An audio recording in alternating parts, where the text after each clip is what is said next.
ਤਾਂ ਵੱਡੀ ਖਬਰ ਦਾ ਰੁਖ ਕਰਦੇ ਹਾਂ। ਅੱਜ ਦੁਨੀਆ ਦੀ ਸਭ ਤੋਂ ਉੱਚੀ ਅਟਲ ਟਨਲ ਦੇਸ਼ ਨੂੰ ਸਮਰਪਿਤ ਹੋ ਜਾਵੇਗੀ। ਥੋੜੀ ਹੀ ਦੇਰ ਦੇ ਵਿੱਚ ਪ੍ਰਧਾਨ ਮੰਤਰੀ ਨਰਿੰਦਰ ਮੋਦੀ ਮਨਾਲੀ ਪਹੁੰਚਣਗੇ ਤੇ ਉਸ ਤੋਂ ਬਾਅਦ ਉਹ ਇੰਤਜ਼ਾਰ ਖਤਮ ਹੋ ਜਾਵੇਗਾ ਜੋ ਲੰਬੇ ਸਮੇਂ ਤੋਂ ਕੀਤਾ ਜਾ ਰਿਹਾ ਸੀ। ਅਟਲ ਟਨਲ ਦੇਸ਼ ਨੂੰ ਸਮਰਪਿਤ ਹੋ ਜਾਵੇਗੀ ਤਾਂ ਥੋੜੀ ਦੇਰ ਦੇ ਵਿੱਚ ਰਵਾਨਾ ਪਹੁੰਚ ਜਾਣਗੇ। ਦੁਨੀਆ ਦੀ ਸਭ ਤੋਂ ਉੱਚੀ ਟਨਲ ਹੈ ਅਟਲ ਟਨਲ ਤੇ ਇਸ ਅਟਲ ਟਨਲ ਦੇ ਨਾਲ ਜੋ ਦੂਰੀ ਹੈ ਲਦਾਖ ਅਤੇ ਮਨਾਲੀ ਦੇ ਵਿਚਾਲੇ ਦੀ ਉਹ ਘਟ ਜਾਵੇਗੀ। ਤਾਂ ਸਭ ਤੋਂ ਪਹਿਲਾਂ ਸਾਊਥ ਪੋਰਟਲ ਰਵਾਨਾ ਹੋਣਗੇ ਪ੍ਰਧਾਨ ਮੰਤਰੀ, ਉੱਥੇ ਟਨਲ ਦਾ ਉਦਘਾਟਨ ਕਰਨਗੇ। ਫਿਰ ਨਾਰਥ ਪੋਰਟਲ ਦੇ ਵੀ रवाना होंगे। सीधा रुख करते हैं प्रदीप ठाकुर मेरे सहयोगी जुड़े हुए हैं। तो प्रदीप, फिलहाल क्या कुछ अपडेट आपके पास, किस तरह की तैयारियां चल रही हैं, क्या कुछ हलचल वहां पर?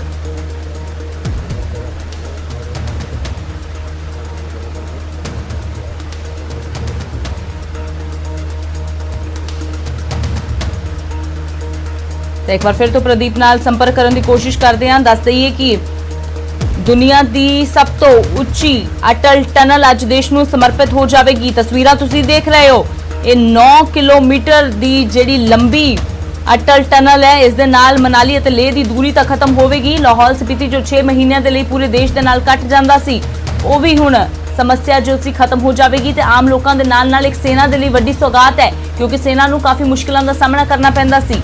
ते नाल ही ये चीन दे लई भी एक वड्डी चुनौती है। चीन दे लई भी एक चुनौती है कि हुण अखां दिखाउणियां इन्नियां आसान नहीं ने। भारत दे विच ही नहीं बल्कि दुनिया की सब तो उच्ची टनल बन गई है। 9 किलोमीटर की करीब जिहड़ी टनल है। तो प्रदीप ठाकुर मेरे सहयोगी जुड़े ने, एक बार फिर तो रुख करते हैं। तो प्रदीप, फिलहाल क्या कुछ अपडेट आपके पास, किस तरह की तस्वीरें और कब प्रधानमंत्री पहुंच रहे हैं?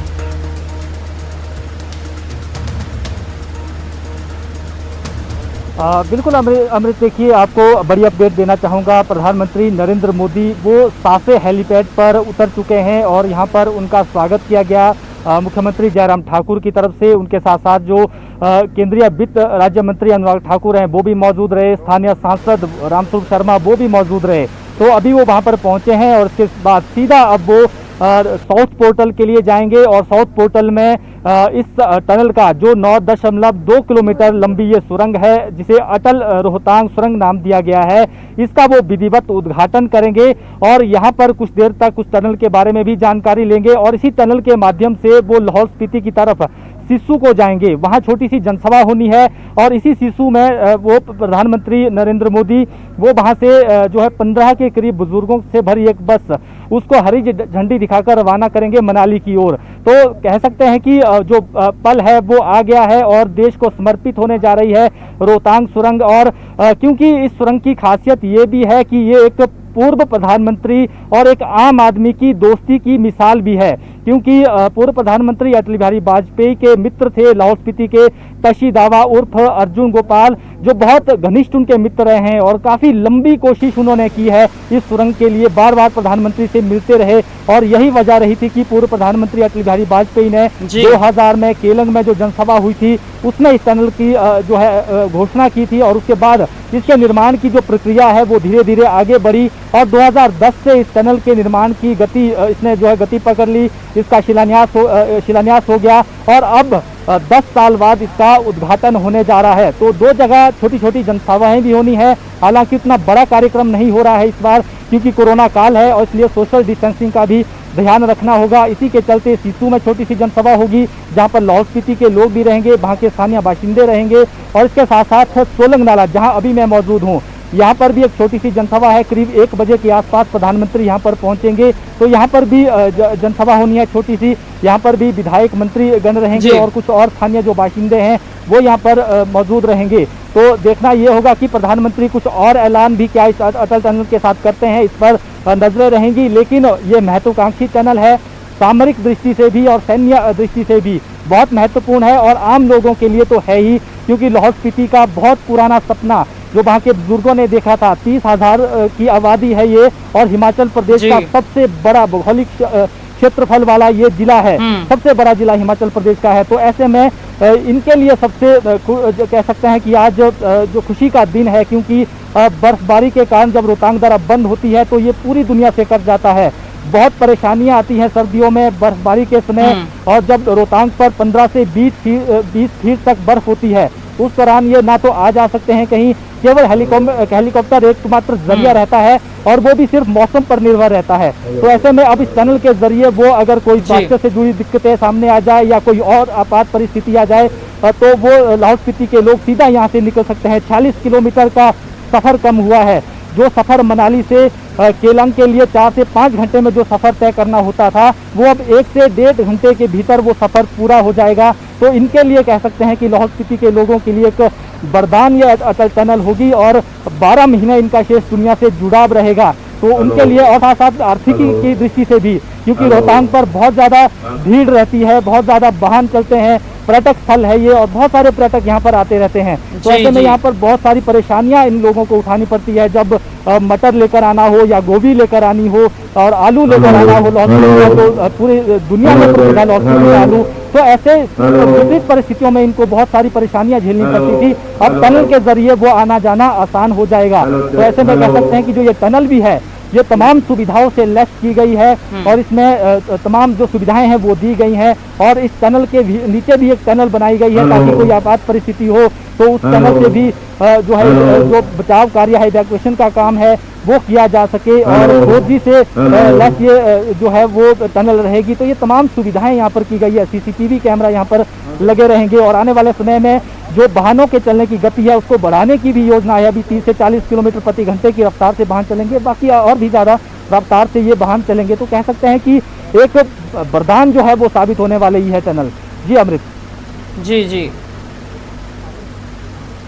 बिल्कुल प्रदीप, तो ये सौगात, ये बड़ा वरदान सिर्फ मनाली के नहीं, लाहौल स्पीति के लिए, बल्कि पूरे देश की देश की जनता के लिए हम कह सकते हैं। और खास तौर पर सेना के लिहाज से अगर बात की जाए तो सेना को खास तौर पर बड़ी मुश्किलों का जो सामना करना पड़ता था, दुश्मन को मात देने के लिए एक बड़ी मुश्किल जो खड़ी हो जाती थी कि भारी बर्फबारी एक और दूसरी तरफ जो 6 महीने के लिए देश से ही कट जाता था लाहौल स्पीति। तो सेना के लिए ये कह सकते हैं कि बहुत बड़ी राहत ये साबित होगा और वहीं जो दुश्मन देश हैं उनके लिए भी एक चुनौती बड़ी। Hello hello hello. बिल्कुल अमृत, आपने सही कहा। अगर सेना की दृष्टि से देखा जाए, सामरिक महत्व अगर इस टनल का देखा जाए तो ये एक मील का पत्थर साबित होगा। हालांकि अभी 2-3 और टनलों की भी ज़रूरत है रोहतांग से आगे, लेकिन ये शुरुआत हो चुकी है रोहतांग टनल की और इस टनल के जरिए अब सीधा लेह के लिए पहुंचा जा सकेगा। अब रोहतांग द्वारा बाधा नहीं बनेगा। चाहे सेना पहुंचानी हो या फिर सेना के लिए जरूरी सामग्री पहुंचानी हो तो ये तमाम चीज़ें लेह लद्दाख के लिए आसानी से पहुंच सकेगी। और जिस तरह से एक जरूरत रहती है, लॉजिस्टिक बिल्डअप की एक जरूरत रहती है, वो शुरुआत यहाँ पर हो चुकी है। क्योंकि अक्सर देखा जाता है कि जो लद्दाख का एरिया है, जहाँ पर अभी भी हमने देखा कि गलवान घाटी में जो कुछ हुआ 1999 में कारगिल युद्ध के समय हुआ, उस वक्त भारतीय सेना विपरीत परिस्थितियों के कारण, मौसम की परिस्थितियों के कारण उन्हें अपनी पोस्ट छोड़नी पड़ी थी और उसी का फायदा उठाकर जो पाकिस्तानी सेना है, घुसपैठिए है, वो चोटी पर पहुंच गए थे। तो ऐसे में अब अगर ये सारी टनल बनती है, बाकी टनल भी, और रोहतांग टनल ने इसकी शुरुआत कर दी है, इन टनल के जरिए अब हमारी सेना और जो सेना के लिए जरूरी सामान है हर मौसम में वो आसानी से यहाँ पर पहुँचाया जा सकेगा। 12 महीने सेना भी जो चोटियों पर है, जो पोस्ट है वहाँ पर वो डटी रहेगी। और यही चीज़ देखने में आ रही है, जिस तरह से चीन के साथ जो तनाव चल रहा है, लद्दाख की जो स्थिति है वहाँ पर भी अब यही देखा जा रहा है कि अब क्योंकि सर्दियों में वहाँ पर भी जो भारतीय सेना है वो लद्दाख में जो पोस्ट है, जो हाई एल्टीट्यूड में है, बर्फबारी वहाँ पर होती थी तो वो नीचे आ जाती थी। लेकिन अब क्योंकि वो इसलिए आती थी कि उनके पास सामान पहुंचाने के लिए दिक्कतें रहती थी, वहाँ पर सामान नहीं पहुंचाया जा सकता था जो सेना के लिए ज़रूरी होता है। तो ऐसे में अब इस टनल के जरिए जब ये खुला रहेगा पूरा मार्ग, उसके जरिए आसानी से यहाँ पर सेना के लिए जो जरूरी सामान है वो पहुँचाया जा सकेगा। तो ऐसे में हमारी सेनाएँ अब तो छोड़कर पीछे नहीं आ सकेंगी, अब वो विपरीत परिस्थितियों में भी लड़ने में सक्षम है। और जिस तरह से हमारी कुछ जो सैन्य अधिकारी हैं, पूर्व सैन्य अधिकारी, उनसे बातचीत भी हो रही थी तो वो लगातार यही बात कह रहे थे कि हमने 1962 का युद्ध चीन से इसलिए हारा क्योंकि हमें लॉजिस्टिक सपोर्ट उस वक्त नहीं था, जो इंफ्रास्ट्रक्चर है वो हमें नहीं उसमें उपलब्ध नहीं था। तो ऐसे में अब ये चीज़ें मिलनी शुरू हो जाएंगी तो भारतीय सेना में साहस की कमी नहीं है, वो साहस है भारतीय सेना में कि चीन जैसी सेना को टक्कर दे सकते हैं। लेकिन जो आधारभूत सुविधाएं हैं वो वहाँ पर होनी चाहिए और उसकी दिशा में एक शुरुआत हो चुकी है। हालांकि ये नहीं कह सकते कि केवल रोहतांग सुरंग ही सारी समस्या का हल कर देगी, क्योंकि इससे आगे कुछ और सुरंग भी हैं, उनका भी निर्माण करना होगा ताकि 12 महीने जो है वो आवाजाही चलती रहेगी। लेकिन जो बड़ा एक गेटवे जो रोहतांग दर्रा है, प्रवेश द्वार है, वो लाहौल स्पीति और लेह लद्दाख के लिए वो जो बाधा थी वो अब हट गई है। जी अमृत।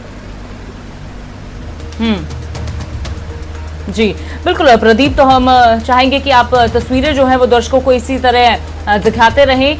ਤਾਂ ਦੱਸ ਦਈਏ ਦਰਸ਼ਕਾਂ ਨੂੰ ਕਿ ਅੱਜ ਦੁਨੀਆ ਦੀ ਸਭ ਤੋਂ ਉੱਚੀ ਅਟਲ ਟਨਲ ਦੇਸ਼ ਨੂੰ ਸਮਰਪਿਤ ਹੋ ਜਾਵੇਗੀ। ਤਸਵੀਰਾਂ ਆਪਣੇ ਦਰਸ਼ਕਾਂ ਨੂੰ ਲਗਾਤਾਰ ਦਿਖਾ ਰਹੇ ਹਾਂ। ਪ੍ਰਧਾਨ ਮੰਤਰੀ ਨਰਿੰਦਰ ਮੋਦੀ ਮਨਾਲੀ ਪਹੁੰਚ ਚੁੱਕੇ ਨੇ। ਉਹਨਾਂ ਦਾ ਪਹੁੰਚਣ ਤੇ ਸਵਾਗਤ ਕੀਤਾ ਗਿਆ ਹੈ। ਸਾਸੇ ਹੈਲੀਪੈਡ ਤੇ ਉਹਨਾਂ ਨੂੰ ਲੈਣ ਦੇ ਲਈ ਪਹੁੰਚੇ हिमाचल के मुख्यमंत्री जयराम ठाकुर नाल केंद्रीय राज मंत्री अनुराग ठाकुर भी मौजूद रहे। प्रधानमंत्री का सन्मान किया गया है, निघा स्वागत किया गया है। तो हुण तो कुछ ही देर दे विच साउथ पोर्टल के लिए रवाना होणगे तो उत्थे इस अटल टनल का उद्घाटन जो है वो किया जाएगा प्रधानमंत्री दे वल्लों। ते फिर नॉर्थ पोर्टल के लिए जो रवाना होणगे। तो इस तो इलावा दो छोटियां छोटियां जनसभावां भी करनगे। हालांकि ज्यादा इकट्ठ इस बार कोरोना महामारी के कारण नहीं किया गया। तो यह भी दस दईए कि 80 किलोमीटर प्रति घंटा तो वध दी रफ्तार दे नाल इत्थे वाहन चल सकणगे। हौली हौली वाहनों की रफ्तार इत्थे वधाई जाएगी। तो यह भी कहा जा रहा है कि 5000 वाहन हर रोज इस दे विचों लंघ सकणगे। 3200 के करीब कारां ते 1500 के करीब ट्रक हर रोज इत्थों निकल सकते हैं।